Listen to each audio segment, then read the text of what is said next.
ایک سوال پوچھا گیا ہے کہ اگر بچے کی ولادت کے وقت وہاں کوئی مرد موجود نہ ہو، یعنی بچے کے کان میں اذان دینے کے لیے، تو کیا عورت جو ہے وہ بچے کے کان میں اذان دے سکتی ہے کہ نہیں؟ جی بالکل، اس بات کو اپنے ذہن کے اندر رکھیں کہ اگر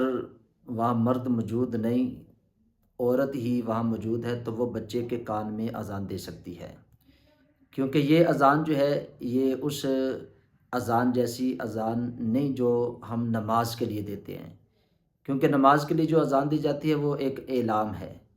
اعلام کا مطلب ہوتا ہے کہ خبر دینا، یعنی اونچی آواز میں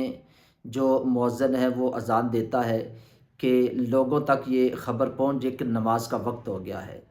اور یہ اذان جو دی جاتی ہے بچے کے کان میں، یہ اعلام نہیں ہوتا، یہ تو بالکل آرام سے آہستہ آواز میں دینی ہے،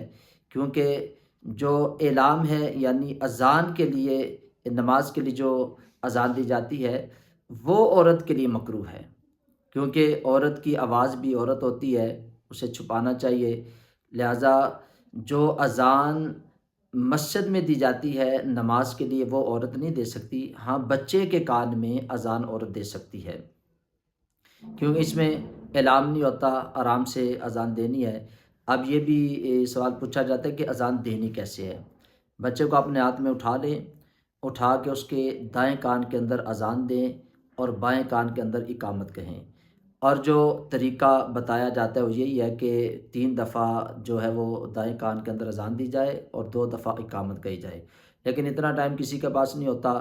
تھوڑا ٹائم ہوتا ہے تو ایک دفعہ آپ دائیں کان کے اندر اذان دیں اور بائیں کان کے اندر آپ اقامت کہیں، تو یہ ایک طریقہ ہے۔ اور اذان دینے کا مقصد یہ ہوتا ہے کہ بچے کے کان میں سب سے پہلے